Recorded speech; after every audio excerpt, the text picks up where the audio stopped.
राजस्थान के रण के मैदान में कौन जीतेगा, कौन विजय होगा, सचिन पायलट या अशोक गहलोत? सरकार बनेगी या गिरेगी, कोई नहीं जानता।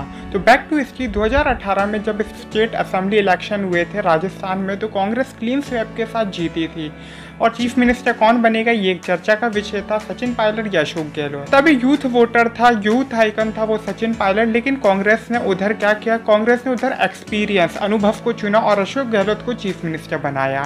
सेम चीज मध्य प्रदेश में भी हुई थी कि वहाँ पे भी कांग्रेस ने एक्सपीरियंस को चुना और उधर भी कमलनाथ को चीफ मिनिस्टर बनाया गया। राजस्थान में 11 जुलाई को Ashok Gehlot chief minister of Rajasthan ने ये कहा कि बीजेपी ऑफर कर दिया उनके विधायकों को 25 करोड़ रुपए में कि पार्टी बदल लो। ये कोई नई चीज नहीं है कि पार्टी बदल लो, ये आपने कर्नाटका और मध्य प्रदेश में भी सुना होगा। कर्नाटका में भी HD कुमारस्वामी जो कि चीफ मिनिस्टर थे, उन्होंने कहा था कि 20 से 25 करोड़ रुपए तक उनके विधायकों को ऑफर किए जा रहे हैं। सब प्रूफ उन्होंने कॉल रिकॉर्डिंग्स भी लीक कराई थी ताकि दिखाने के लिए कि बीजेपी अपनी गवर्नमेंट बनाने के लिए किस हद तक जा सकती है। और 2 महीने बाद वही हुआ, 16 से 17 विधायक उनके बीजेपी में शामिल हो गए और उनकी सरकार गिर गई। और सेम चीज जो है वो मध्य प्रदेश में हुई जहाँ पे कमलनाथ ने कहा था कि 25 से 30 करोड़ रुपए उनके विधायकों को ऑफर किए जा रहे हैं और सेम चीज वही हुई। 20 MLA मतलब 20 विधायक ज्योतिराव सिंधिया के साथ वो उन्होंने अपनी पार्टी बदल ली और उधर भी सरकार गिर गई। लेकिन राजस्थान के गेम ऑफ थ्रोन्स में जो इंटरनल पॉलिटिक्स है कांग्रेस के अंदर की, वो भी एक की रोल प्ले कर रही है। 11 जुलाई को ही पुलिस ने 2 बीजेपी के नेताओं को अरेस्ट किया क्योंकि वो रिश्वत देके दूसरे विधायकों को खरीदने की कोशिश कर रहे थे। इसने उन्हें अरेस्ट किया और साथ ही साथ सचिन पायलट और उनके जितने भी विधायक थे उन सबको नोटिस भेजा कि अपने स्टेटमेंट रिकॉर्ड करवाइए। सुना है इसी इंसिडेंट के बाद सचिन पायलट अपने विधायकों को लेकर हरियाणा में चलेगा, गुरुग्राम में, और उधर ही होटल में उन सबको स्टे कराया। लोगों ने अजम्पशन किया या मीडिया ने अजम्पशन किया कि जैसे ज्योतिराव सिंधिया के साथ हुआ था उसी तरह सचिन पायलट JP नड्डा के साथ मिलेंगे और अपनी गवर्नमेंट बना लेंगे या फिर वो बीजेपी में शामिल हो जाएंगे। लेकिन सचिन पायलट ने खुद ही सामने आके ये बोल दिया कि उन्हें बीजेपी में कोई इंटरेस्ट नहीं है। 12 जुलाई को अशोक गहलोत ने एक कांग्रेस की मीटिंग बुलाई जिसमें ये प्रूफ करने के लिए कि उनके पास 109 विधायकों का समर्थन है। लेकिन उधर ही सचिन पायलट की साइड से ये प्रूफ पेश किया गया था कि उनके पास भी 30 विधायक हैं। राजस्थान में 200 सीट्स हैं जिसमें से 101 वाला विनर होता है और कांग्रेस के पास इस वक्त 107 सीट्स हैं। और बाकी हम बात करें बीजेपी को हटा के तो इसमें 13 इंडिपेंडेंट्स और 8 अदर पॉलिटिकल पार्टीज हैं। 13 जुलाई को कांग्रेस ने फिर से एक मीटिंग बुलाई जिसमें उन्होंने ये कहा कि जो विधायक नहीं आएगा, ये जो मेंबर नहीं आएगा, उनके खिलाफ डिसिप्लिनरी एक्ट लाया जाएगा, जिसमें सचिन पायलट एंड कंपनी नहीं गए। 14 जुलाई को भी सेम हुआ कि सचिन पायलट एंड कंपनी उधर भी नहीं गए, जिसके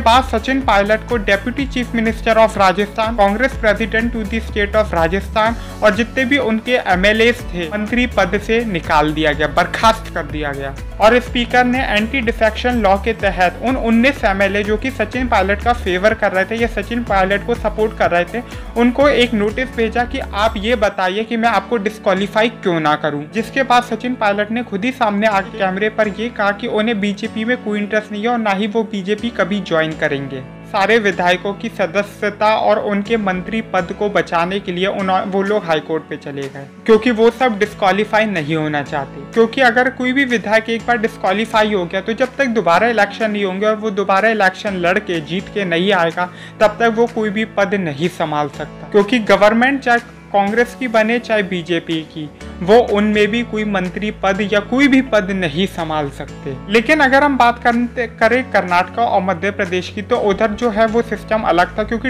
एंटी डिफेक्शन लॉ लाने से पहले ही उन सारे विधायकों ने रिजाइन कर दिया था, जिसमें ये जो सिचुएशन थी वो एकदम अपोजिट हो गई थी जो कि कांग्रेस के अगेंस्ट चली गई थी। लेकिन इधर डिफेक्शन लॉ पहले ले आए थे और विधायक वो रिजाइन नहीं किए थे, इसलिए वो जो है इधर जो सिस्टम है वो पूरा कांग्रेस के फेवर में चल रहा है। अगर ये विधायक सारे डिस्क्वालीफाई हो गए तो जो इस वक्त 200 सीट्स है राजस्थान की वो 181 काउंट कर ली जाएंगी और उसमें 91 विनर माना जाएगा। अगर हम उन सबको डिस्क्वालीफाई कर लेते तो कांग्रेस के पास 88 विधायक हो जाएंगे जिसमें से उन्हें जीतने के लिए सिर्फ 3 और विधायक हैं। और जैसे कि मैंने बताया कि 13 इंडिपेंडेंट्स और 8 अदर पॉलिटिकल पार्टीज है और 3 विधायक, उनके लिए कोई बड़ी बात नहीं है। ये अगर बीजेपी में चले जाते तो 72 + 19 + 3 = 94 और कांग्रेस रह जाती 88 पे। वहाँ इंडिपेंडेंट्स और अदर पॉलिटिकल पार्टीज ये डिसाइड करती कि कौन जीतेगा या किसकी बनेगी सरकार। अब कांग्रेस की जो दो आइडियोलॉजीज में बढ़ चुकी है, एक सचिन पायलट की आइडियोलॉजीज और एक अशोक गहलोत की आइडियोलॉजीज। सचिन पायलट के जितने भी सपोर्टर्स हैं या फिर हम कहते हैं यूथ वोटर्स, वो ये कहते हैं कि कांग्रेस ने 2013 में राजस्थान में अपनी वर्स्ट डिफीट सही थी और उसको दोबारा सांस भरने का, मतलब कांग्रेस जो कि मर चुकी थी उसमें दोबारा सांस डालने का काम, उसे दोबारा लड़ने लायक बना, और लड़ने लायक ही नहीं बल्कि जो जिताया उसका श्रेय पूरा का पूरा सचिन पायलट को जाता है। तो अशोक गहलोत के जो सपोर्टर्स है वो ये कहते हैं कि सचिन पायलट की वजह से ऐसा कुछ भी नहीं हो। राजस्थान का जो वोटर है वो बहुत ही शातिर है और वो बहुत ही होशियार है, वो हर 5 साल में अपनी गवर्नमेंट चेंज करता है। बहुत से लोग ये कहते हैं कि अशोक गहलोत ने सचिन पायलट को बेट करने की कोशिश की थी, तो फिर अशोक गहलोत ने भले बेट करने की कोशिश की, लेकिन कॉल रिकॉर्डिंग्स में ये साफ हुआ था कि सचिन पायलट इन्वॉल्व थे इस केस में। तो जीत का जो सबसे बड़ा दावा बोला जाता है या फिर जो हम कह सकते हैं इंटरनल स्टोरी या फिर साइड स्टोरी, तो फिर वो ये थी कि अमित शाह की वजह से भी कांग्रेस जीती थी, क्योंकि वसुंधरा राजे की पॉपुलैरिटी बहुत ही मजबूत हो चुकी थी, उनकी इमेज काफी बोल्ड हो गई थी और वो एक ऐसी पॉलिटिकल लीडर बन गई थी या वो एक ऐसी लीडर बन गई थी जो सेंट्रल कमांड को भी ओवर रूल कर देती, मतलब उनकी भी नहीं सुनती थी।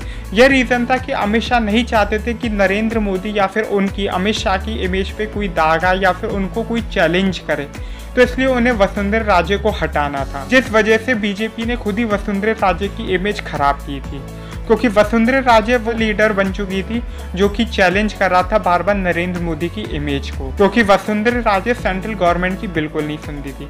अब आगे क्या होगा इस पॉलिटिक्स में, सचिन पायलट अशोक गहलोत सरकार बनेगी गिरेगी कोई नहीं जानता। तो बाय बाय।